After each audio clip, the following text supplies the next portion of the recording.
ওয়াসকুরুল্লাহ ফি আইয়ামিম মা'দুদাত, এমন কিছু দিন আছে যেগুলো গণা যায়।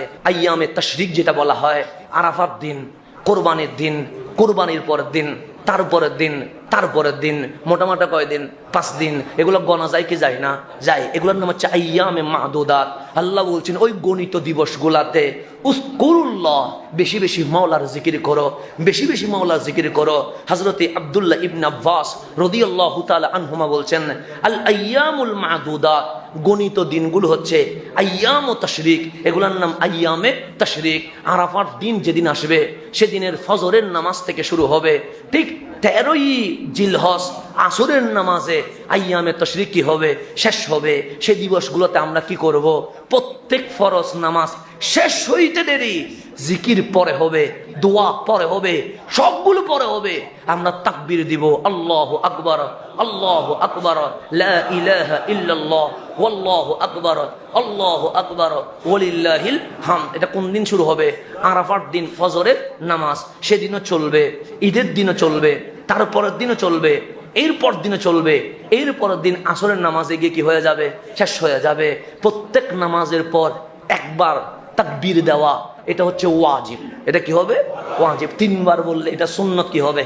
আদায় হবে, নফল আদায় হবে। তো সুতরাং এই ওয়াজিব বাদ দিলে গুনাহগার হবে, এতে কোনো সন্দেহ নাই। পুরুষ হইলে চিৎকার করে বলবে, নারী হইলে আস্তে বলবে। কেন? নারীর আওয়াজ এটাও সতরের অংশ, সুতরাং নারী কখনো উচ্চ আওয়াজে তাকবীর বলবে না। 3 নাম্বার, ফরজ নামাজের পরপরই তাকবীর বলবে, সুবহানাল্লাহ, আলহামদুলিল্লাহ এগুলো পরে বলবেন। তাকবীর হবে কখন? আগে। 4 নাম্বার, নফল নামাজ, সুন্নত নামাজের পর তাকবীর বলা দরকার নাই, তবে জুমার নামাজের পর অবশ্যই কি বলতে হবে?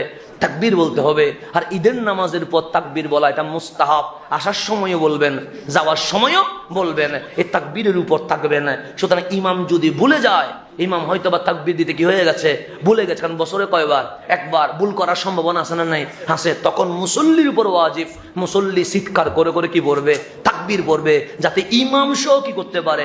তাকবীর পড়তে পারে। আল্লাহ যেন আমাদেরকে আইয়ামে তাশরিকে তাকবীরের আমল করার যেন তৌফিক নসিব করে।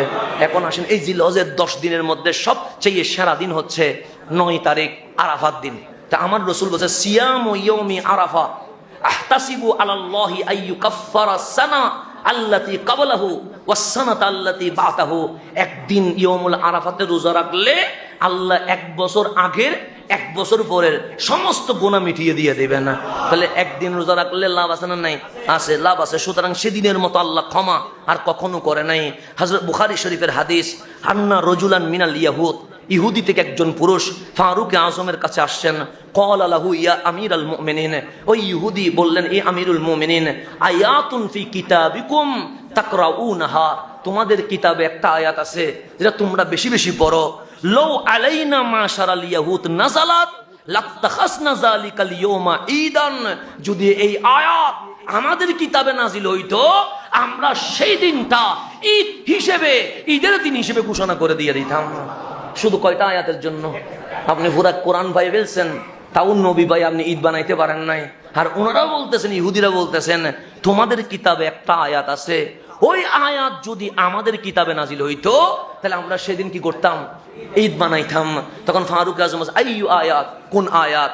তখন ইহুদি বলছেন, আল ইয়াউমা আকমালতু লাকুম দীনাকুম ওয়া আতমামতু আলাইকুম নি'মাতি ওয়া রাদিতু লাকুমুল ইসলামা দীনা।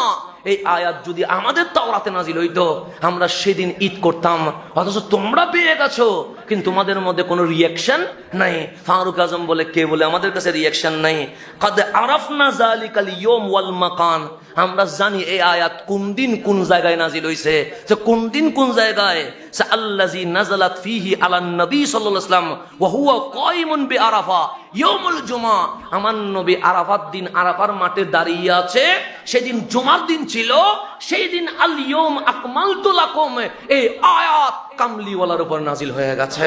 তো তোমরা ঈদ করলে একটা কইতা, আমরা ঈদ একটা করব না, আরাফাত দিনও ঈদ, জুমার দিনও ঈদ, তোমরা করতে একটা, আমরা তো দুইটা করা শুরু করে দিছি। সুতরাং আরাফাত দিনের চেয়ে দামি দিবস আর হইতে পারে না। সেদিন সকাল সকাল উঠে যাবেন, সবার পুরুষ আছেন তারা ফজরের নামাজ জামাতে পড়বেন, যারা নারী আছেন তারা ঘরের মধ্যে পড়বেন, জামাত পড়ে দুধ দিবেন না, বসে তাসবিহ পড়বেন, জিকির করবেন, আল্লাহর কোরআন তেলাওয়াত করবেন। সূর্য ওঠার পরে 2 রাকাত কি করবেন, নামাজ পড়বেন। এরপর কোত্থেকে বের হবেন, মসজিদ থেকে বের হবেন। কেন? সে এই 2 রাকাত নামাজের কারণে আমার মালিক আপনার সকল বিপদ থেকে আপনাকে উদ্ধার করে দিয়ে দিবেন।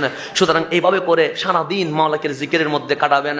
ইফতারের সময় যখন আসবে আসরের পরে সবাইকে নিয়ে ইফতার করবেন, আল্লাহর দরবারে নিজের জন্য দোয়া করবেন, পরিবারের জন্য দোয়া করবেন, দেশের জন্য দোয়া করবেন, সমগ্র বিশ্বের মুসলিম উম্মার জন্য দোয়া করবেন। এখানে একটা মিনিট অবহেলা করার কোনো সুযোগ নাই।